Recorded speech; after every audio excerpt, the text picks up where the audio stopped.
आपली संस्कृती, आपले संस्कार सदा राहू दे आपल्या सोबत. भारताच्या महान ग्रंथांचे आणि काव्यांचे संपूर्ण संकलन. सबस्क्राइब करा तिलक.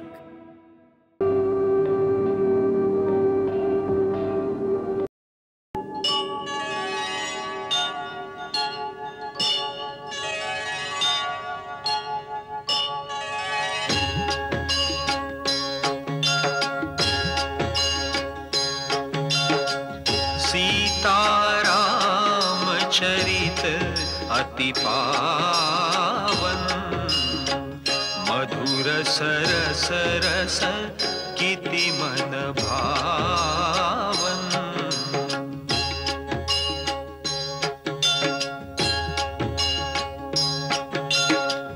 युग युग गीत तयांचे गावे प्रभु गुण गात मना सुख वावे.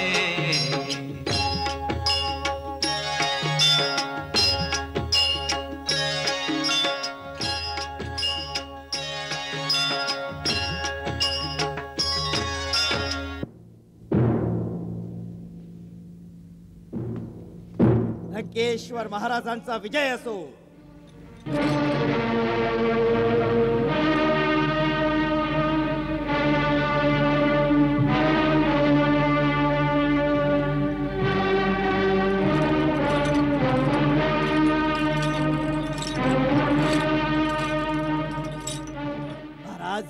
आपल्या आज्ञेनुसार आपल्या अपराधाला बांधून घेऊन आलोय.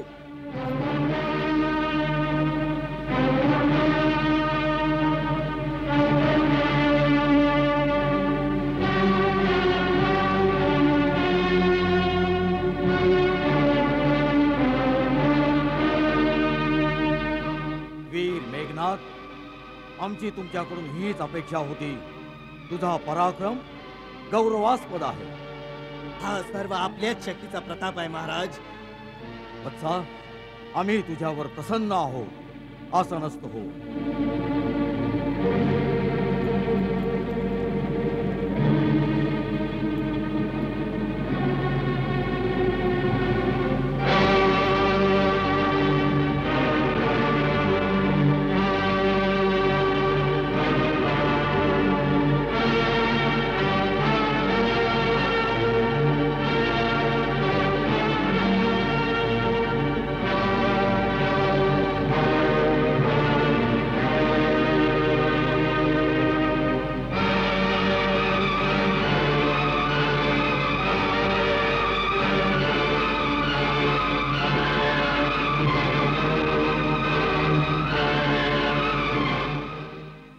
नवग्रह देवी देवता आणि सर्व दिक्पाल सर्व अदृश्य भयभीत सर्व पाहती वाट हनुमान पाहती वाट हनुमान मनोमनी त्यानासा हनुमानाचा प्रणाम मुक्तीची आशा मनी म्हणती जय हनुमान म्हणती जय हनुमान. या वानराला घाबरत होतात. याच्यात अशी काय विशेषता आहे? याने न केवळ आमच्या सैनिकाचा संहार केला आहे, तर वरुण राजकुमार, अक्षकुमार सारख्या महान योद्ध्यांचा वधही केला आहे. महाराज, हा दिसण्यात जितका साधा आहे, वास्तवात तितका साधा सुद्धा नाही. हा परम मायावी आहे. अनेक प्रकारच्या कपट विद्या जाणतो, म्हणून हा कोणाच्या तावडीत नाही सापडला. याच्या बरोबर युद्ध करते वेळी एकदा तर मीही विचलित झालो. मग ब्रह्मास्त्राच्या वापराने मी त्याला कैद करू शकलो. याच्यासाठी तुला ब्रह्मास्त्र चालवावं लागलं? होय पिताश्री. तर मग अवश्य हा आमच्या समोर आणण्या योग्य आहे. बोल वानरा, कशाच्या जोरावर तू आमच्या सुंदर उपवनास उजाड केलंस? आमचे राक्षस जे तिथले रक्षक होते, तू त्यांना कुठल्या अपराधासाठी मारलंस? प्रभू, आपल्या शरीराला व्यवस्थित ठेवणं आणि त्याचं रक्षण करणं प्राण्याचा पहिला धर्म आहे. ह्याच धर्मानुसार जेव्हा शरीर अत्यंत भुकेले असेल आणि खाण्याचा पदार्थ समोर असेल तर ते खाण्यामध्ये धर्म आणि न्यायाच्या दृष्टीने काहीही दोष नाही. मी 100 योजने समुद्र ओलांडून आलो होतो. या परिश्रमाने मी खूप थकून गेलो होतो आणि भूकही लागली होती. म्हणूनच अशोक वाटिकेतील फळं आपला अधिकार समजून खाल्ली. महाराज, रात्रीच्या वेळी जेव्हा वृक्ष झोपलेले असतात तेव्हा त्यांची फळे व पानं तोडणं वर्ज्य आहे. ह्यासाठी मी प्रथम त्यांना हलवून हलवून जागा करत होतो. त्यांना हलवता हलवता काही वृक्षांची मुळे बाहेर निघाली. बस मग आपल्या सैनिकांनी माझ्या शरीरावर प्रहार केले. आपल्या शरीर रक्षणाच्या धर्मासाठी मला त्यांच्याशी लढावं लागलं. महाराज, यांनी माझ्यावर प्रहार नाही केला, मी त्यांना काही नाही केलं. बस मी केवळ त्यांनाच मारलं ज्यांनी मला मारण्याचा प्रयत्न केला. ह्यासाठी आपले पुत्र राजकुमार अक्ष त्याला परलोकी पाठवावं लागलं. महाराज, जे युद्धाच्या इच्छेने आले त्यांना मारणं अधर्म नाहीये. आमचे प्रिय पुत्र राजकुमार अक्षकुमारांचा वध करते वेळी तुला आमच्या शक्तीचं काहीच भय नव्हतं? वानरा, तू आमचं नाव आणि आमची कीर्ती अजून नाही ऐकलीस? ऐकलीये महाराज. आपली कीर्ती आणि आपल्या कारनाम्यांची यशोगाथा ऐकलीये. कसे सहस्रबाहू बरोबर आपण वीरतापूर्वक युद्ध केले होते आणि मग कसे वानरराज वालींनी आपल्याला आपल्या काखोटीला मारून 6 महिन्यांपर्यंत फिरत राहिले. आपल्या वीरतेच्या चर्चा तर तिन्ही लोकांमध्ये ऐकायला मिळतात. महाराज, जो कपटाने भिकाऱ्याचा वेश घेऊन कोण्या एकट्या अबला स्त्रीला चोराप्रमाणे पळवून आणतो, असा परमवीर आपल्याशिवाय दुसरा कोण असू शकतो? वानरा!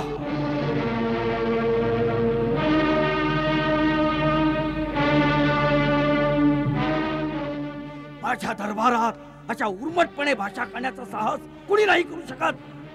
सेनापती जी महाराज, याची जीभ आता छाटून टाका.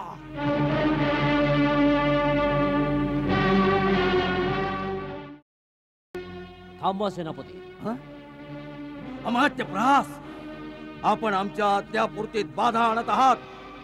महाराज, असं साहस मी नाही करू शकत. परंतु आपल्या आज्ञापूर्तीच्या आधी मी आपल्या सेवेत एक विनम्र निवेदन करण्याची विनंती करतो. बोल.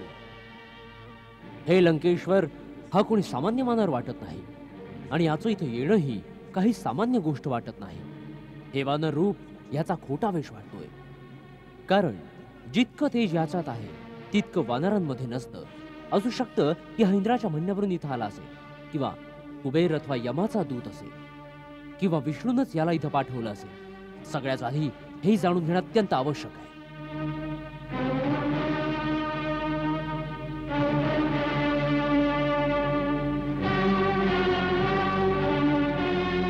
महाराज, मंत्रीवर प्रहस्त्रांचं म्हणणं ठीक आहे. हे जाणणं परम आवश्यक आहे की कोणी याला पाठवलंय आणि त्याच्या मागे कोणा शत्रू किंवा स्वतः देवतांचं काय षडयंत्र आहे. ही सगळी माहिती जी याच्याकडून मिळू शकते याची जीभ छाटून त्याची संधी जाईल. सेनापती, सगळ्यात आधी ह्याच्याकडून सगळी माहिती घ्या आणि जर हा सरळ रीतीनं सांगत नसेल तर याला अशा यातना द्या ज्यानं हा सर्व काही सांगण्यास तयार होईल. आम्ही आपल्या विवेकाची प्रशंसा करतो. सेनापती, अमात्य प्रहसच्या आज्ञेचे पालन करा. इतक्या मोठ्या कार्यक्रमाची आवश्यकता नाहीये महाराज. एवढीशी गोष्ट तर मी स्वतः सांगतो. मी वायुदेवतेचा औरस पुत्र हनुमान आहे. मला ना भगवान विष्णूने पाठवले आहे आणि ना इंद्र आदी देवतांनी. मी तिन्ही लोकांचे स्वामी, अत्यंत तेजस्वी, रघुकुल शिरोमणी भगवान श्रीरामांचा दूत आहे.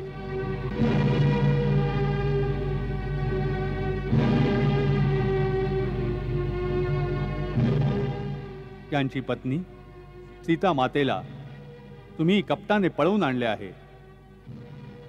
मी त्याच सीता मातेचा शोध घ्यायला आणि आपल्याला भेटायला 100 योजने समुद्र ओलांडून आलो आहे. मी सीता मातेचं दर्शन घेतलं आहे. आता आपणाला भेटायलाच मी ह्या प्रकारे बांधून घेणं स्वतः स्वीकारलंय.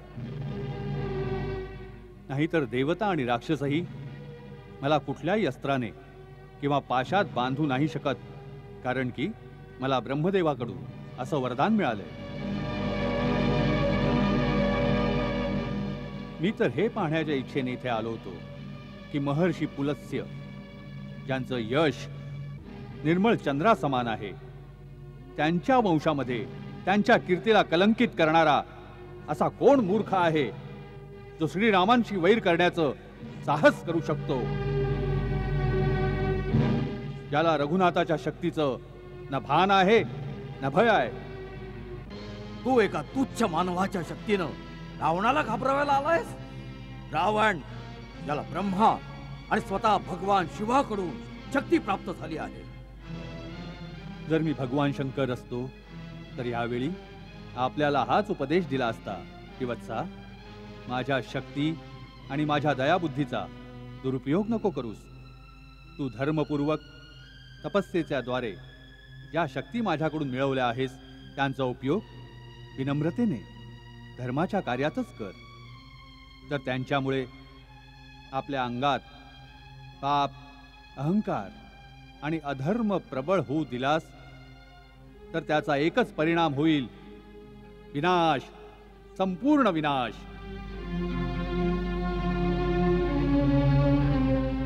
म्हणून विनाशाचा मार्ग सोडून श्रीरामाना शरण जा. यांनी एकाच बाणाने महाबली वालीला ठार केले आणि खलदूषणाचा सेनेसहित अंत केला.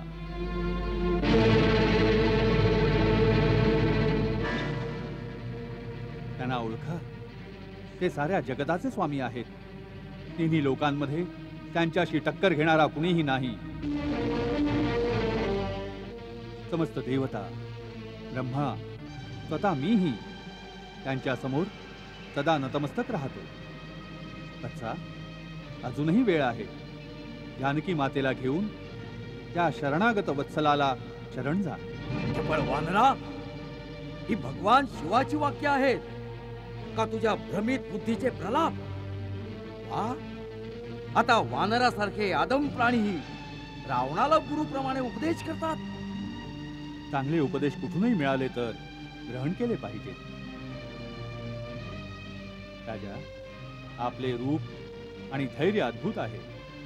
आपलं साहस अनुपम आणि कांती निराळी आहे. आपल्यात एका महान राजाची सर्व लक्षण हजर आहेत. केवळ मनाची वृत्ती बदलूनच आपण ते स्थान प्राप्त करू शकता. तिथे देवता आपली पूजा करतील. लक्षात ठेवा, धर्माविरुद्ध कामाने सदा अनर्थच उत्पन्न होईल. पाप स्वतःच आपल्या कर्त्याला मुळापासून नष्ट करून टाकते. म्हणून आपल्यासारख्या बुद्धिमानास दुसऱ्याच्या स्त्रीला घरात कैद करण्यासारखे निंद कार्य शोभा नाही देत. हेच एक पाप आपल्या सर्व शक्ती आणि सोन्याच्या महालांसहित या लंकेचा नाश करून टाकेल. या हसत्या खेळत्या देशामध्ये एका चित्काराखेरीज काहीच उरणार नाही. मृतात्म्यांना पाणी देणार देखील कोणी नाही राहणार.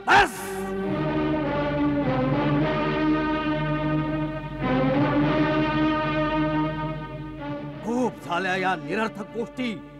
तुझ्या मृतात्म्याला पाणी देणाऱ्याची चिंता कर. आमच्यासाठी विचार करण्याची तुला काही आवश्यकता नाही. ब्रह्मदेवाच्या आशीर्वादानं देव, दानव, यक्ष, गंधर्व, किन्नर, नाग, असुर इतकंच काय कुठल्याही योनीतील प्राणी आम्हाला नाही मारू शकत. त्या वरदानामध्ये मनुष्य आणि वानरापासून आपल्याला निर्भय केलेलं नव्हतं.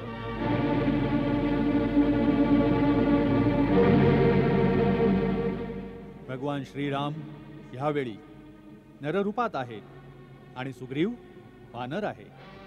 राजन, मी पुन्हा हात जोडून सांगतो, श्रीरामांशी द्रोह करणाऱ्याला स्वतः शंकर, विष्णू, ब्रह्माही नाही वाचवू शकत. रामाशी विन्मुख होऊन लाखो करोडोंची संपत्तीही अशीच रयाहीन आहे.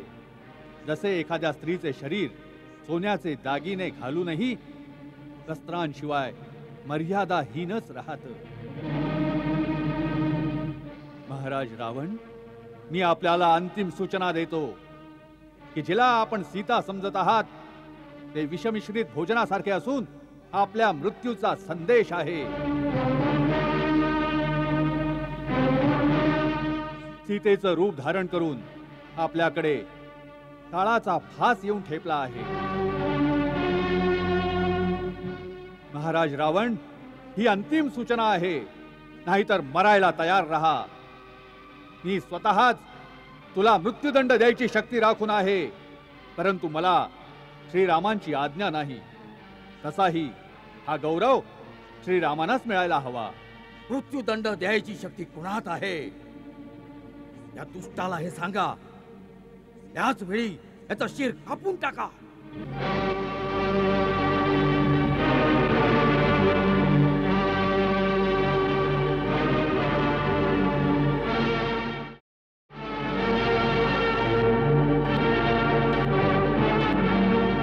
थांबा.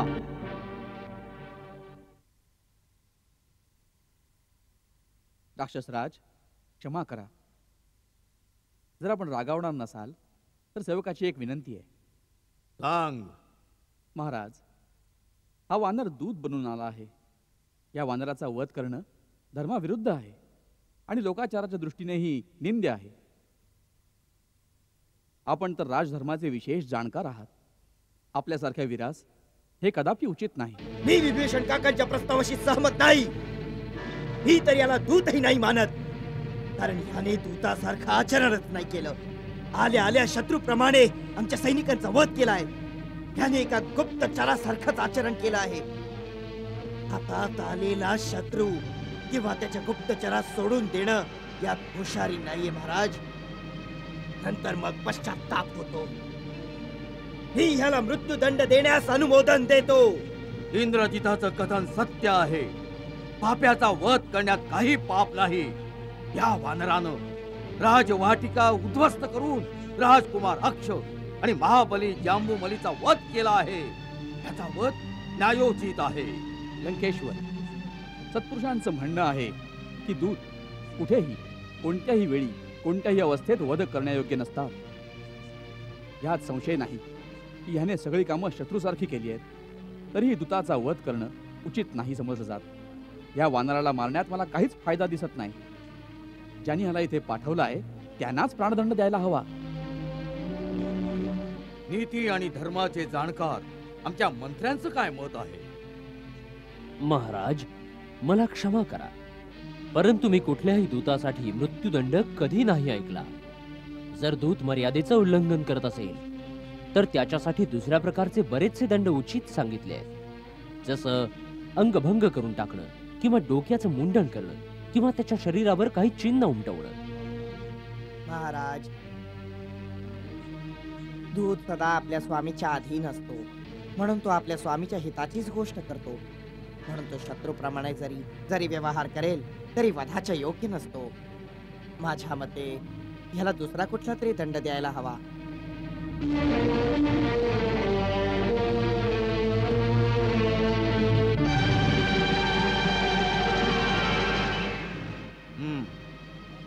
आम्ही आपल्या सर्वांच्या मताचा स्वीकार करतो, परंतु ह्या दुष्ट वानरास कोणता ना कोणता दंड देणं आवश्यक आहे.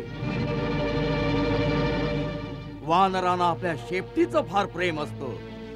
तोच त्यांचा अलंकार असतो. म्हणून ह्याची शेपटी जाळून टाकण्यात यावी.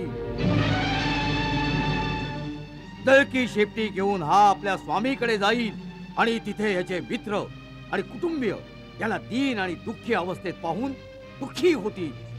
राक्षसगण, याच्या शेपटीला आग लावून याला नगरातील रस्त्यावर आणि चौकातून फिरवा. त्यामुळे राक्षसांची मुलं जळणाऱ्या शेपटीच्या वानराला पाहून खूप खुश होतील. ही आमची आज्ञा आहे.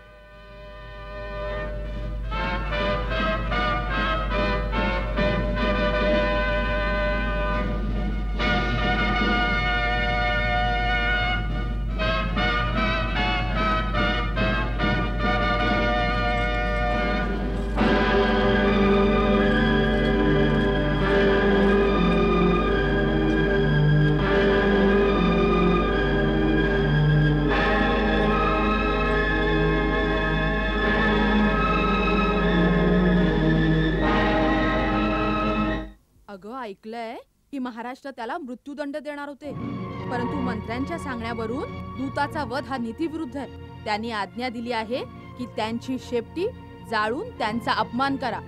अगं, पण वानरांचं आपल्या शेपटीवर खूप प्रेम असतं म्हणे. खूप दुःखी होईल ग तो. दुःखी काय होईल? आगीने शेपटी जळेल तेव्हा मासळीप्रमाणे तडफडेल.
कोणी मोठा मायावी वानर आहे.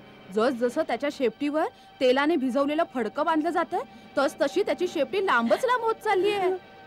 जितकी शेपटी लांब असेल तितकी आग जास्त फैलावेल, तितका अधिक तडफडेल. किती मूर्ख आहे. वानरच आहे ना, मूर्ख तर असणारच. हे अग्निदेवते, जर मी पतीची एकनिष्ठ सेवा केली असेल, जर माझ्या पती भक्तीत काही खोट नसेल, जर माझ्यात तपश्चर्या किंवा पतिव्रता धर्माचं बळ असेल, तर माझ्या पुत्र हनुमानासाठी आपण शीतल व्हा देवा.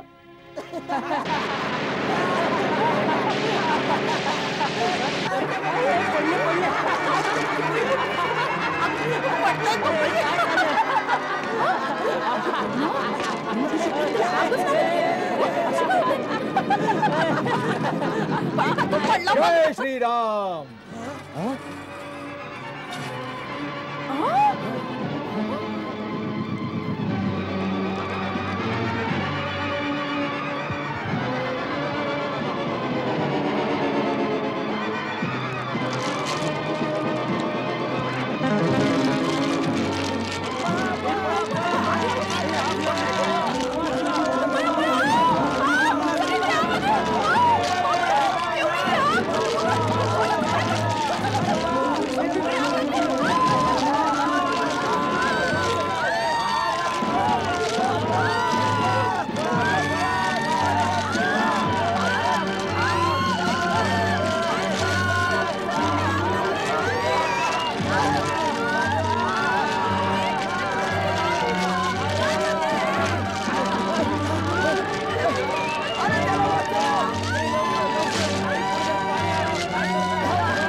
त्या वानराने साऱ्या लंकेला आग लावून टाकली आहे.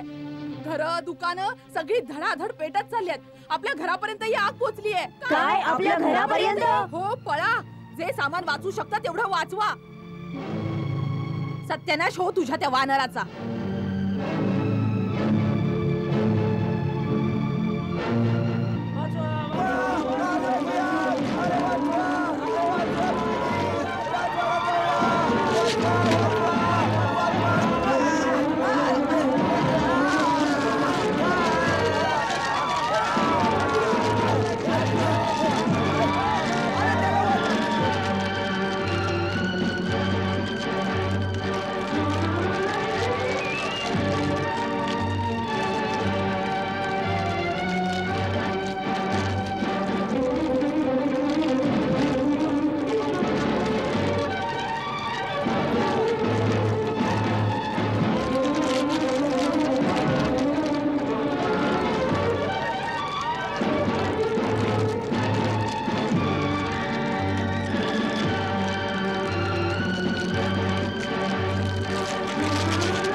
ऐकावं स्वामी, ज्यांचा एक दूत एकटाच आपल्या साऱ्या लंकेला जाळून राख करू शकतो, स्वतः त्याच्या शक्तीचा विचार करा.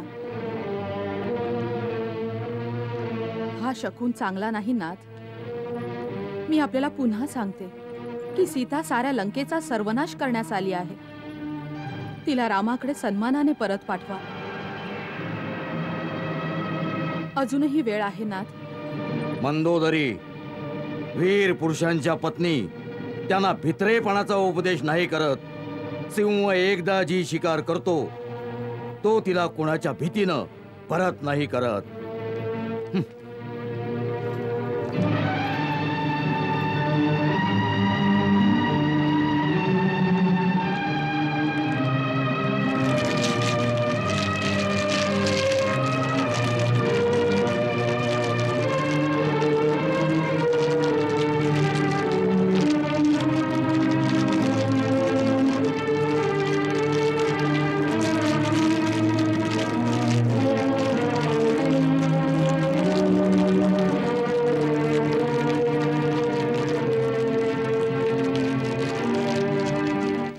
श्रीराम. लंकेश्वर, विश्वकर्म्यानं रचलेली विशाल सुवर्ण लंका जाळून जाणारा वानर वानर नव्हता. एक प्रलय होता. भीषण झंझावात होता. विनाशाचं साक्षात स्वरूप होतं, जो लंकेचा विध्वंस करून निघून गेला. हा स्पष्ट संकेत आहे की शत्रू प्रबळ आहे. आपल्याला सावध राहिलं पाहिजे. लंकेश कधी असावधान नाही राहत. असावधानी केवळ एवढीच झाली की त्या मायावी माकडास आपण जिवंत सोडून दिलं, तुम्हा मंत्र्यांच्या मतामुळे. त्यात विशेष आग्रह राजा विभीषणाचा होता महाराज. कारण विभीषणजींना आपलं घर वाचवायचं होतं. आपण तर असं म्हणत आहात की जणू विभीषणाला पहिल्यापासून माहित होतं की हनुमान लंकेत असा उत्पात घडवून आणेल. महाराज, विभीषणजी आपले भाऊ आहेत. त्यांच्या विरुद्ध काही बोलले तर नाही जाऊ शकत. परंतु विचार करण्यासारखी गोष्ट ही आहे महाराज की महाराजांचा महाल, युवराज इंद्रजितांचं भवन, मंत्रीगण प्रहस, अकंपन, राक्षस, कुंभ, महामंत्री महापाश सर्वांचे विशाल राजवाडे अग्नीच्या ज्वाळांनी भस्मसात झाले आणि विभीषणजींच्या घरावर ओरखडाही उठला नाही. मंत्री मंडळाची शंका अगदीच निराधार नाहीये पिताश्री. काका, विभीषणांची आपल्या सर्वांहून भिन्न विचारसरणी पाहता आम्हाला तर शंका येते की काका आपले आहेत की परके. वत्सा, विभीषणांच्या धमन्यातूनही तेच रक्त वाहते आहे ते तुमच्या आणि लंकेश्वरांच्या शरीरात आहे. विचारांच्या थोड्याशा मतभेदांसाठी कधी आपले परके नाही होत वत्सा. अग्नीच्या ज्वाळातून तर अशोक वाटिकेमध्ये सीताही वाचली. सीतेला तो वानर रावणासाठी सोडून गेलाय. तो वानर तर काय, साक्षात अग्नी देवताही असं साहस नाही करू शकत. जो रावणाच्या हृदयात स्थान मिळवतो त्याचं कुणी अनिष्ट नाही करू शकत. साक्षात अग्निदेवही त्याहून अधिक काय विनाश करू शकत होते महाराज. जणू चतुर्मुख ब्रह्मदेवाचा प्रचंड कोप अथवा भगवान विष्णूंचे महान तेज वानराचं शरीर धारण करून लंकेमध्ये त्राही त्राही करून सोडायला आले होते. त्याने सैनिक छावण्यांना उद्ध्वस्त करून टाकले, शस्त्रागार भस्म करून टाकले, सप्तधातूंपासून निर्मित दुर्ग आणि चारी दिशांना सुरक्षेसाठी निर्मित बुरुज जाळून टाकले. क्षमा करा लंकेश, परंतु माझ्या मते हे सर्व काही आपल्या अनुचित हट्टामुळे झालं आहे. आज अलकापुरीला मागे टाकणारी लंका स्मशानवत झाली आहे. घराघरामध्ये आर्तनाद गुंजत आहेत, हाकार आणि चित्कार ऐकू येत आहेत. कोणा स्त्रीला मिळविण्याची इच्छा करण्यामध्ये काही वाईट नाही, परंतु एका स्त्री करिता इतकी किंमत मोजणे बुद्धिमानी नाही महाराज. मान्यवान,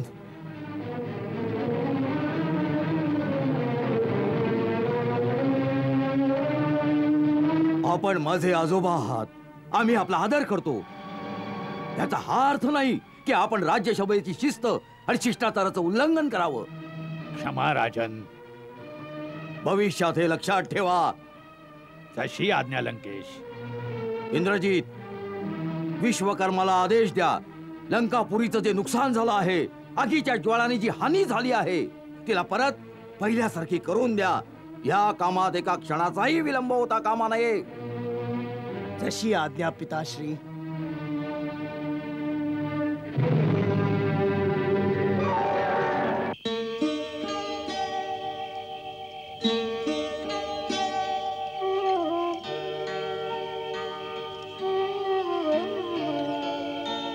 माते, माते, तू ठीक तर आहेस ना वत्सा? जेव्हा मी ऐकलं की रावणाने तुझी शेपटी चालण्याची आज्ञा दिली आहे, मी खूप काळजीत होते. मी अग्निदेवतेची तुझ्या रक्षणासाठी प्रार्थना करत राहिले. मला माहित होतं माते की आपल्या पुण्य प्रतापामुळेच अग्निदेव मला आणि माझ्या शेपटीला नाही जाळू शकले. माते, मी रघुनाथांचा प्रभाव आणि आपल्या आशीर्वादाने लंकेच्या सैन्य बळाला खूप हानी पोचवली आहे. लंका दुर्गची मजबूत भिंत आणि नगराच्या मोठ्या फाटकासही जाळून टाकले आहे. ह्यानी त्यांची दुर्गरचना शक्तिहीन होऊन जाईल आणि श्रीरामांच्या सेनेसाठी नगरीवर कब्जा मिळवणं सोपं होऊन जाईल. काल मी लपून त्यांचे अस्त्रभंडारही पाहिले होते.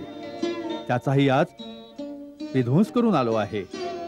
मी तर रावणाचाही अंत केला असता, परंतु प्रभूंची आज्ञा नव्हती. माते, आता तुम्ही चिंता करू नका. माझ्याकडून इथला वृत्तांत ऐकून श्रीराम लंकेवर चढाई करतील. त्यांच्या बरोबर वानर आणि त्यांचे स्वामी महाराज सुग्रीव हे खूप शक्तिशाली राजा असतील. त्यांची सेना लंकेला चारी बाजूनी वेढा घालेल. आता आपण रावणाचा विनाश झालाच समजा. आता जाण्याआधी मला आपला आशीर्वाद द्या माते. पुत्रा, प्रभू तुला बळ, शील आणि गुणांचं भांडार बनवू देत. तू यशस्वी हो, अजरामर हो आणि सदैव श्रीरामांचा लाडका राहो. आशीर्वाद मिळे जानकीचा, पुत्र जणू रामन सीतेचा.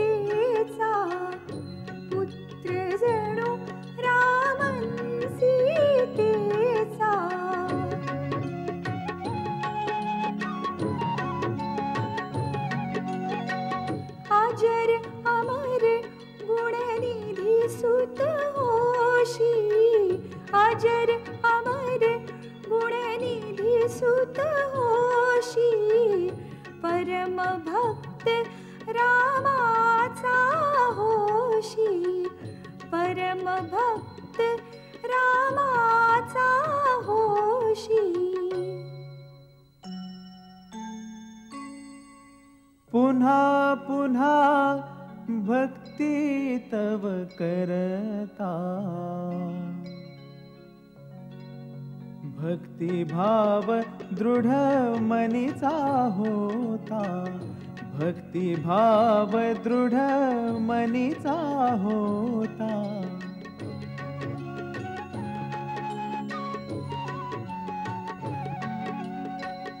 आता कृतकृत्य आहे मी माते आता कृतकृत्य आहे मी माते आशिष तव अमोघ मज मिळता आशिष तव अमोघ मज मिळता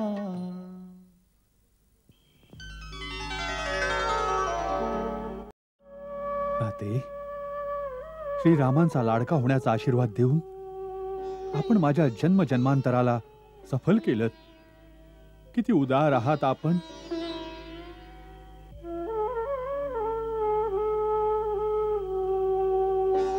नाते आता आपण मला आपली काही अशी निशाणी द्यावी ज्याने प्रभू श्रीरामांचा विश्वास बसेल की मी आपले दर्शन घेतले आहे. माझ्याकडे यावेळी केवळ चुडामणी आहे. हाच घेऊन जा. याला पाहताच त्यांना खूप खूप आठवणी येतील. हे घे.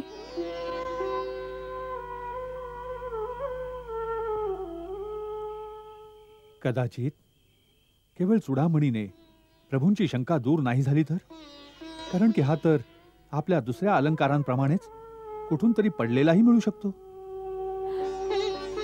तू खूप बुद्धिमान आहेस हनुमान. त्यांना आणखी एका गोष्टीची आठवण कर जी केवळ त्यांना आणि मलाच माहितीये. त्यांना सांग की जेव्हा इंद्राचे पुत्र जयंतने कावळ्याचे रूप घेऊन माझ्या पायाला चोच मारली होती तेव्हा त्यांनी नेम धरून एक बाण अशा प्रकारे अभिमंत्रित करून त्याच्या मागे सोडला होता की तो तिन्ही लोकात धावत राहिला, पण तो त्या बाणापासून वाचू शकला नाही. आणि मग त्याने त्यांच्या चरणांशी जाऊन जेव्हा क्षमा मागितली तेव्हा त्याला एका डोळ्याने आंधळा करून आपण सोडून दिलं होतं. त्यांना सांग म्हणावं की ज्या सीतेसाठी तुम्ही कावळ्याची खोडी सहन नाही करू शकलात, आज तीच सीता राक्षसणींच्या मध्ये धरती आणि धुळीमध्ये पडली आहे स्वामी. आता तुमचं प्रेम का कमी झालं? आता येण्यास उशीर केलात तर माझं मृत शरीर पण नाही पाहू शकणार. हे लोक माझे तुकडे करून खाऊन टाकतील.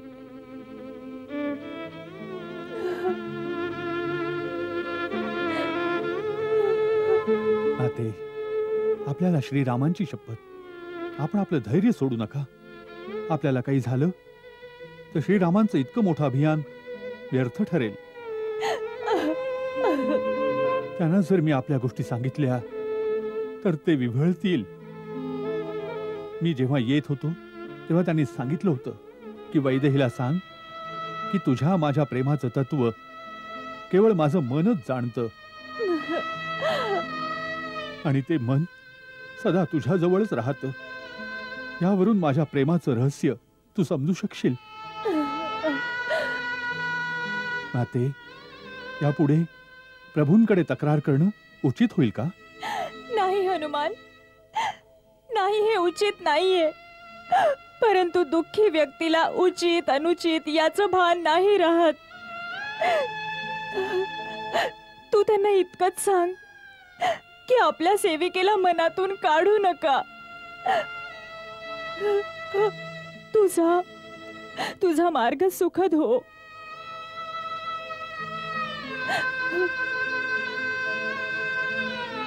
तुला जा म्हणून सांगतानाही मला मनापासून दुःख होतंय. तुझ्या असण्याने जणू मला समुद्राच्या आत आधार मिळाला होता.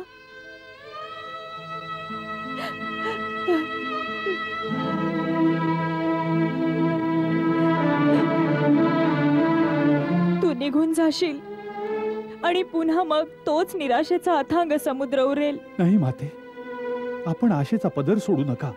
मी वचन देतो, काहीच दिवसात आपण ऐकाल की श्रीरामांच्या सेनेने लंकेला घेरलं आहे. देवी माता तुझं कथन सत्य ठरवेल.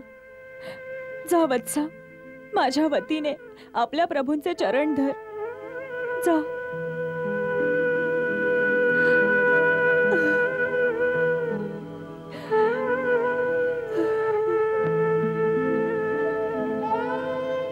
अशी सीता व्याकुळ व्यथित तिथे चिंतित रघुवीर दोर्हृदयाना विंधतो विरहाचा एक दोर्हृदयाना विंधतो विरहाचा एक तीर.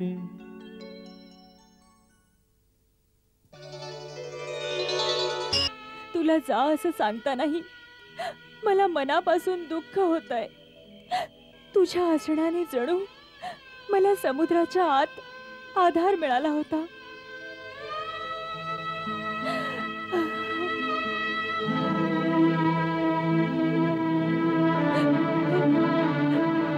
तू निघून जाशील आणि पुन्हा मग तोच निराशेचा अथांग समुद्र उरेल. नाही माते, आपण आशेचा पदर सोडू नका.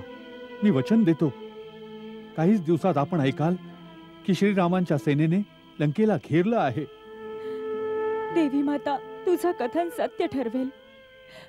जा वत्सा, माझ्या वतीने आपल्या प्रभूंचे चरण धर.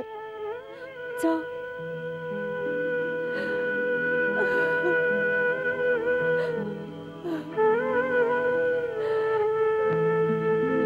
अशी सीता व्याकुळ व्यथित तिथे चिंतित रघुवीर दोर्हृदयाना विंधतो विरहाचा एक तीर दोर्हृदयाना विंधतो विरहाचा एक तीर.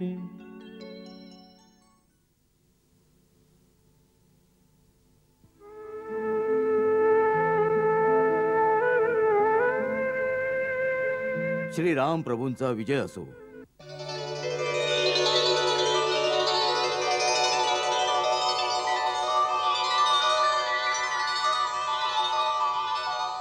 प्रभू, गुप्तचराने एक शुभ समाचार दिला आहे की युवराज अंगदच्या नेतृत्वाखाली जो वानर युद्ध दक्षिण दिशेला गेला होता तो किष्किंधेला परतत आहे.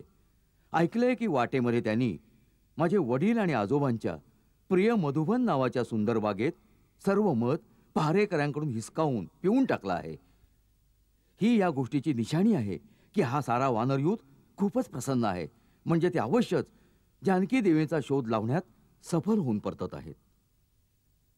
ईश्वर करो तुमचं म्हणणं सत्य असो बंधू. प्रभू रामचंद्रांचा विजय असो. प्रभू रामचंद्रांचा विजय असो. प्रभू रामचंद्रांचा विजय असो. प्रभू रामचंद्रांचा विजय असो. प्रभू रामचंद्रांचा विजय असो. प्रभू रामचंद्रांचा विजय असो. प्रभू रामचंद्रांचा विजय असो. प्रभू माझा अंदाज सत्य आहे. निश्चितच जानकी मातेचा शोध लागला आहे. अन्यथा अवधी निघून गेल्यावर हे वानर माझ्या भीतीमुळे इथे परत न येते. जरी आले असते तरी अशा प्रकारे प्रसन्नतेनं चित्कार न करते. प्रभू रामचंद्रांचा विजय असो. प्रभू रामचंद्रांचा विजय असो.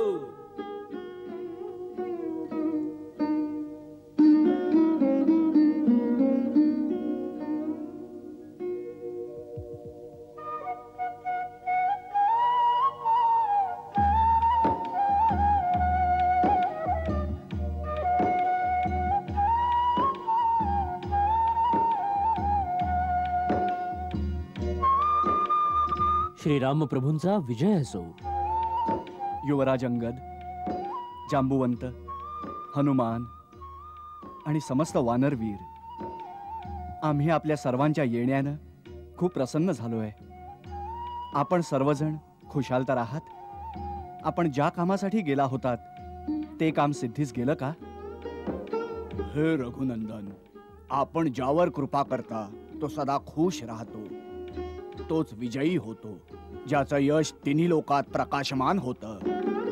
म्हणूनच हे नाथ, आपल्या कृपेनं आमची सर्व कार्य सिद्धीस गेली आहेत.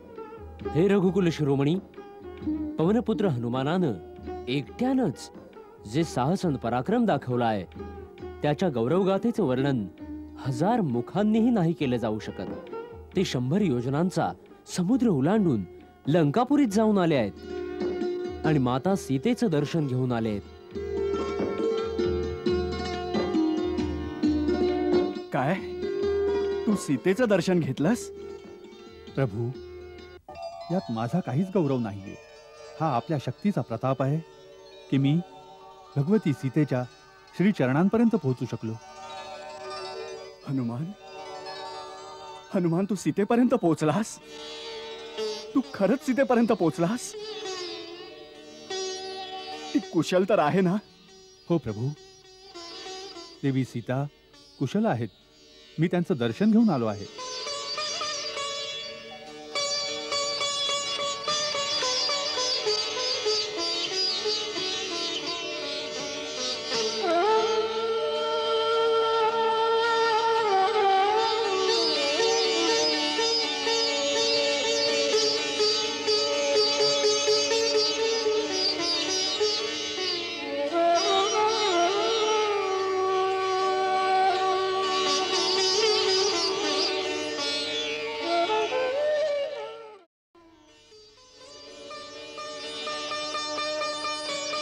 हनुमान, हनुमान, मला असं वाटतंय की ज्या डोळ्याने तू सीतेला पाहून आला आहेस त्या डोळ्यांमध्ये बसून मी सुद्धा स्वतः त्या रूपाचं दर्शन घ्यावं, परंतु हे संभव नाही.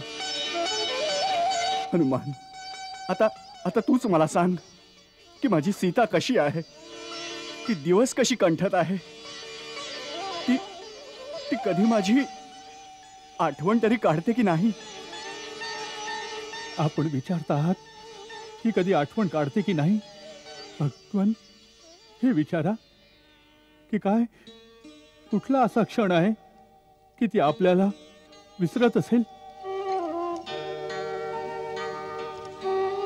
प्रभू, त्यांनी तर जणू आपल्या चारी बाजूस राम नामाचा वेढा टाकला आहे आणि त्याच वेढ्यात अशा प्रकारे राहते जसा शिंपल्याच्या आत पवित्र मोती राहतो. आणि ज्या जमिनीवर झोपते, ज्या आकाशाखाली राहते, ज्या वायूत श्वास घेते, ती धरती, ते आकाश, तो वायू, सर्व काही रामच आहे. त्यांच्या चारी बाजूस श्रीराम जर नसते तर आज सीता माता जिवंत नसती. खूप भयंकर राक्षसिणी सतत त्यांच्यावर पहारा देत असतात आणि रावणाच्या सांगण्यावरून त्यांना घाबरवत दटावत राहतात. तसं थंडीच्या दिवसात काला पडल्याने कमळ सुकून जाते, त्याच प्रकारे सीता मातेचं शरीर निस्तेज झालं आहे. आपली वाट पाहत पाहत त्यांना निराशा येत चालली होती की कदाचित आपल्याला हे कळलंच नाही की त्यांना कोण घेऊन गेला आहे आणि कुठे घेऊन गेला आहे. त्याच विचाराने त्यांनी प्राण सोडण्याचा निश्चय केला होता. मी त्यांचे खूप सांत्वन केले आहे आणि विश्वास दिला आहे की श्री रामप्रभू महाराज सुग्रीवांची सेना घेऊन येतील आणि लवकरच लंकेवर चढाई करतील आणि त्यांना मुक्त करतील. भगवंत, जर मातेला जिवंत पाहू इच्छित असाल तर आता विलंब नका करू.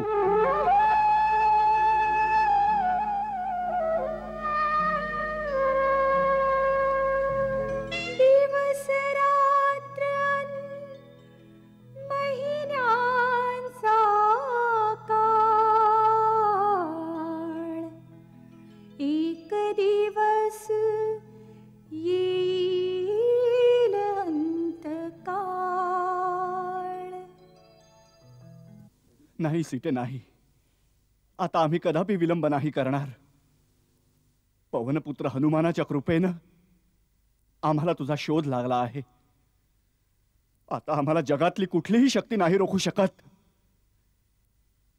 धीर धर सीते, आम्ही येत आहोत. आम्ही येत आहोत.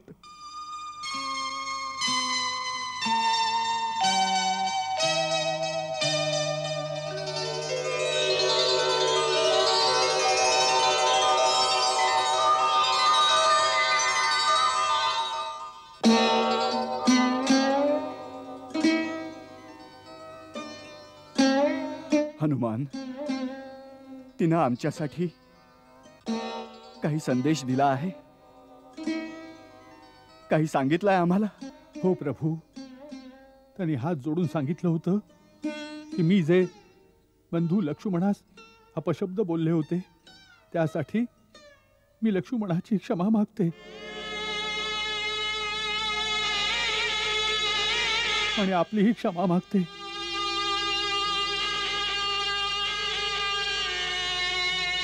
माझ्या इतक्याशा चुकीची इतकी शिक्षा नका देऊ मला. आणि मग त्यांनी सांगितलं की दीनांवर दया करणे तर आपलं व्रत आहे. यावेळी माझ्याहून अधिक दीन अजून कोण असेल. मग त्यांनी हा चुडामणी निशाणी म्हणून दिला आणि सांगितलं की हा त्यांना विवाहासमयी मिळाला होता.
मग त्यांनी आपल्याला इंद्राचा पुत्र जयंतची गोष्ट आठवून द्यायला सांगितली की जेव्हा जयंतने कावळ्याचं रूप घेऊन आपली चोच मारून माझं रक्त काढलं होतं तेव्हा आपण कुसाच्या एका तुकड्याला अभिमंत्रित करून एका बाणाप्रमाणे त्याच्यावर सोडला होता.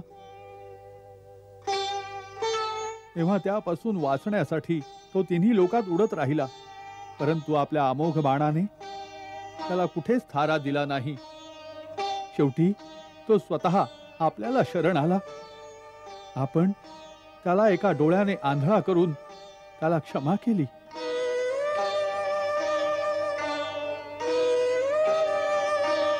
मातेने सांगितलं की ही घटना केवळ आपल्याला आणि त्यांनाच माहीत आहे. हे सांगितल्याने आपला विश्वास बसेल की मी खरंच मातेला भेटून आलो आहे. हनुमान, माझा तुझ्यावर पूर्ण विश्वास आहे. जो तुझ्यावर विश्वास ठेवणार नाही तो तर मूर्खच म्हणावा लागेल.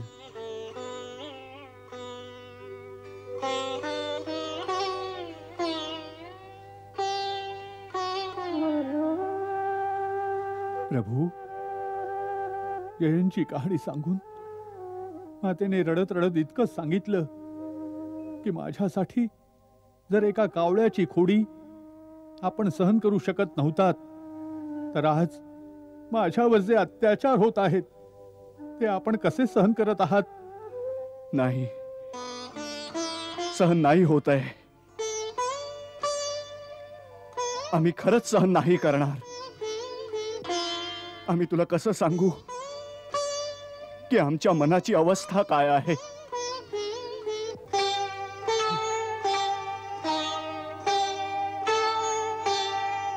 महाराज सुग्रीव, आम्हाला आजच आपल्या सेनेच्या प्रमुख अधिकाऱ्यांची आणि सेना नायकांची सभा बोलावून लंकेकडे कूच करण्याचा निर्णय घ्यायला हवा. जशी आज्ञा प्रभू. जांबुवन, अंगद, आज रात्री सभा आयोजित करा. जशी आज्ञा महाराज.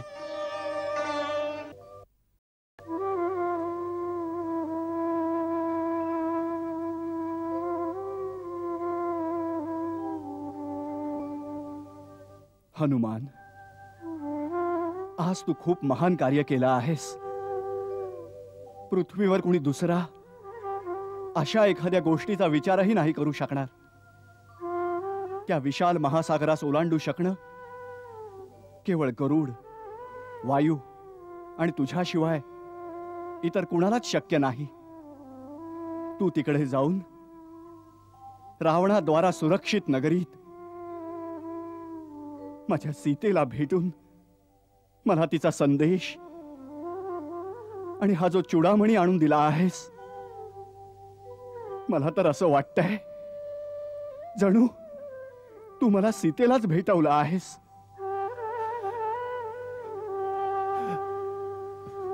हनुमान, जर तू सीतेचा शोध लावून मला ही संधी नसती दिलीस की ज्या पाप्यानं रघुकुलाच्या प्रतिष्ठेवर हात टाकलाय त्याला उचित दंड देऊन सीतेला मुक्त करू शकेन, तर मी न केवळ अयोध्यावासी तर माझ्या पूर्वजांनाही तोंड दाखवण्या योग्य राहिलो नसतो.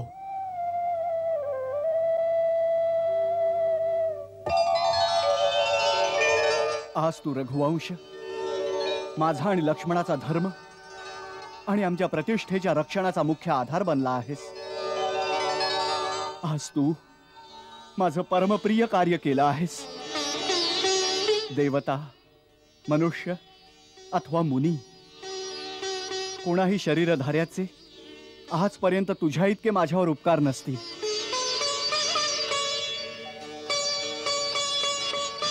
हनुमान, तुझ्या या उपकाराची किंमत चुकवणं माझ्यासाठी संभव नाहीये. मी तर आज जन्मजन्मासाठी तुझा ऋणी झालोय पुत्रा, तुझा ऋणी झालोय.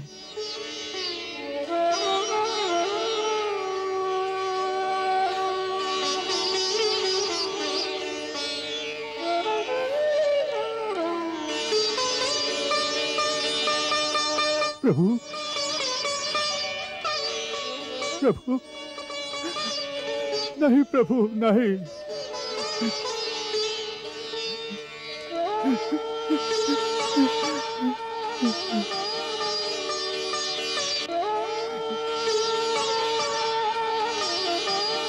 उठ हनुमंत. मला चरणांशीच राहू द्या प्रभू. पुन्हा पुन्हा प्रभु चरणांशी जागा, प्रेम भक्ती रस प्राशन करिता. प्रभु कर कमल कपीचा माथी, स्मरती असे शिव शंकर गौरीला. स्मरती असे शिव शंकर गौरीला.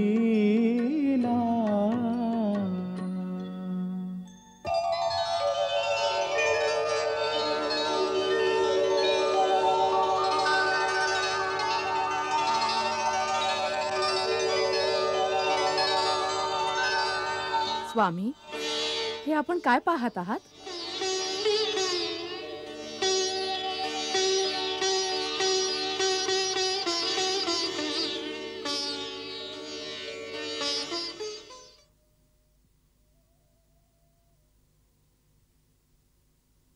काय म्हणू प्रभू काही समजेना, जास तुम्ही अनुकूल।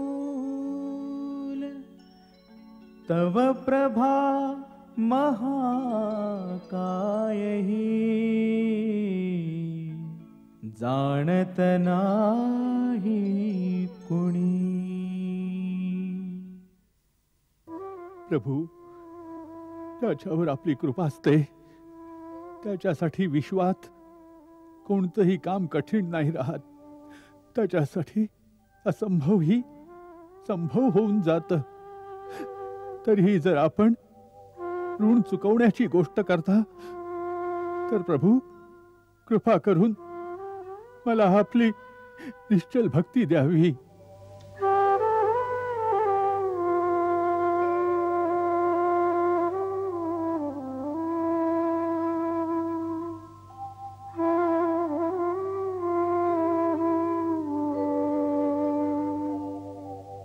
एवमस्तु। मंगल भाव मनात जपोनी, दशरथ राज आनंदे मनोमानी।